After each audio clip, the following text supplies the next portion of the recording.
Hi hello అండి, welcome back to our channel RM cakes and chocolates. So ఈరోజు నా order వచ్చేసి chocolates order అండి. ఇవి అయితే 100 చాక్లెట్స్ చేయమని చెప్పారు. ఈ కస్టమర్ అయితే ఒకే షేప్లో అయితే కావాలని చెప్పారు, ఫిష్ షేప్లో. సో ఈ షేప్లో అయితే చేశాను. సో అలా వాటిని చేసిన తర్వాతకి వీటిని అయితే ఇలా ర్యాపర్ తోటి అయితే ర్యాప్ చేస్తాము. లోపల బటర్ పేపర్ ఉంటుంది, పైన అయితే ర్యాపర్ వస్తుంది. ఇలా మనకి అన్ని కలర్స్ దొరుకుతాయి. చూస్తున్నారు కదా, మౌల్డ్ అయితే ఈ షేప్లో ఉంది. చూస్తున్నారా, ఇదైతే నాకు సింగిల్ షేపే ఉందండి ఫిష్ అనేది. సో కస్టమర్ అయితే 100 చాక్లెట్స్ అడిగారు.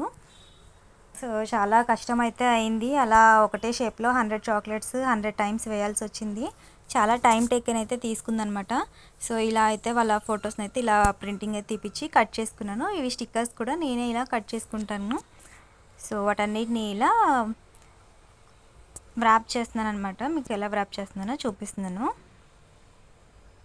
సో ఇలా అయితే బటర్ పేపరు, ఇంకా పైన సిల్వర్ ఫాయిల్ ఉంటుంది. ఇది ప్యాకింగ్కి చాలా బాగుంటుంది. మామూలుగా ఇలా ఫోటో ప్రింట్స్ తీపించలేను అనుకునే వాళ్ళు అయితే ఇలా మామూలుగా వ్రాప్ చేసి కూడా సేల్ చేసుకోవచ్చండి. సో ఇలా స్టిక్కర్ ప్రింటింగ్ చేయడం వల్ల ఏంటంటే చూడడానికి కూడా బాగుంటుంది, కస్టమర్స్ కూడా కొంచెం ఈజీగా త్వరగా అయితే నచ్చుతుంది అనమాట.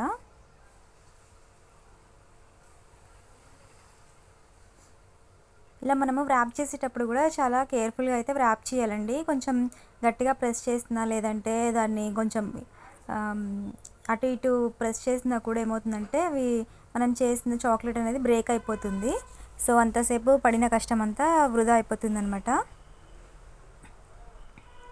సో నాకైతే ఇలా సింగిల్ షేప్లో చాక్లెట్ చేయడానికి అయితే ఒక 2 days అయితే పట్టింది. 2.5 days దాకా పట్టిందనమాట. ఎందుకంటే ఒక్కొక్క చాక్లెట్ మౌల్డ్లో వేసిన తర్వాతకి ఒక 10 to 15 minutes అయితే టైం పడుతుంది సెట్ అవ్వడానికి. సో ఇలా సెట్ అయ్యేసరికి ఇలా కొన్ని చాక్లెట్స్ చేయగానే మన చాక్లెట్ అనేది అయితే గడ్డ అంటే ఏమంటారు, లిక్విడ్ లాగా లేకుండా గడ్డ కట్టిపోతుంది అనమాట చాక్లెట్. సో మళ్ళీ దాన్ని మనం మళ్ళీ బాయిల్ చేసుకోవాల్సి ఉంటుంది, మెల్ట్ చేసుకోవాల్సి ఉంటుంది. అలా మెల్ట్ చేసుకుంటూ వేసేసరికి నాకైతే ఇంకా వేరే ఆర్డర్స్ వేరే వర్క్ కూడా ఉండడం వల్ల కొంచెం 2.5 days అయితే టైం పట్టింది. సో ఇంకా నెక్స్ట్ టైం ఎవరైనా ఆర్డర్ చేయాలనుకుంటే కనుక ఆల్ షేప్స్ ఉండేవి అయితే తీసుకోండి చాక్లెట్స్. ఇలా సింగిల్ షేప్ ఉంటే మాత్రం కొంచెం ఛార్జ్ అయితే ఎక్స్ట్రా చేస్తాను, అలాగే చేయాలనుకుంటున్నాను. ఎందుకంటే వేరే ఆర్డర్స్ ఉండడం వల్ల కొంచెం రిస్కీగా అయితే ఉంటుంది ఇలా సింగిల్ షేప్లో అనేవి అయితే. సో చూస్తున్నారు కదా, చాలా కలర్ఫుల్గా అయితే ఉన్నాయండి. సో మనకి ఆల్ మౌల్డ్స్ అయితేనేమో మనకి కొంచెం వర్క్ అనేది త్వరగా ఫినిష్ అయిపోతుంది. ఒకవేళ మీరు చాక్లెట్ బిజినెస్ చేయాలనుకున్నా కూడా ఇలా అన్నీ ఒకవేళ షేప్స్లో చేయాలనుకుంటే కనుక ఇలా అన్ని మౌల్డ్స్లో ఉండేటివి అయితే చేస్తారని చెప్పండి. సింగిల్ షేప్ అంటే ఇప్పుడు ఒక్కొక్కరికి ఒక్కొక్క షేప్ నచ్చుతుంది. సో మనము ఎక్కువ మౌల్డ్స్ తీసుకోవాలి అంటే ఒక్కొక్క షేప్ ఎన్నని తీసుకుంటామండి, అలా అయితే మనకి లాస్ అవుతుంది కదా. సో స్మాల్గా స్టార్ట్ చేసే వాళ్ళకి చాలా ఇబ్బంది అవుతుంది అనమాట. సో నేను ఒకసారి చూద్దాం అనేసి తీసుకున్నాను. ఇదైతే ఫస్ట్ టైం అనమాట ఇలా తీసుకోవడము, అంటే సింగిల్ షేప్ది.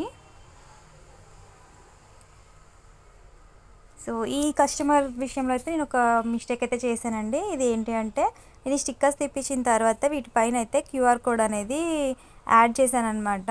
సో మన బ్రాండ్ యూజ్ చేయడం కోసం అనేసి యూట్యూబ్ ఛానల్ది పెట్టాను అనమాట QR కోడ్. సో ఆ కస్టమర్కి అలా ఇష్టం లేదు అని చెప్పారు.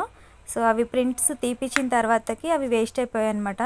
సో కస్టమర్ కూడా అర్థం చేసుకొని ఏంటంటే ఇంకా హాఫ్ అమౌంట్ వేసుకుందామండి, నాకు QR కోడ్ లేకుండా కావాలని చెప్పారు. సో మళ్ళీ వెళ్ళి నేనైతే స్టిక్కర్స్ తీపించాను. ఇంకా ఆ రోజు హోలీ ఉండడం వల్ల షాప్ అయితే క్లోజ్ ఉంది. సో నెక్స్ట్ డే వెళ్ళి తీసాను. అంత తీసిన తర్వాతకి ఏమైంది అంటే కొరియర్ కూడా ఒక 1 dayలో వెళ్ళిపోవాల్సింది, 2 days టైం పట్టింది.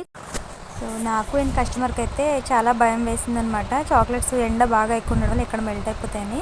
సో సేఫ్గా అయితే వెళ్ళండి. Thanks for watching.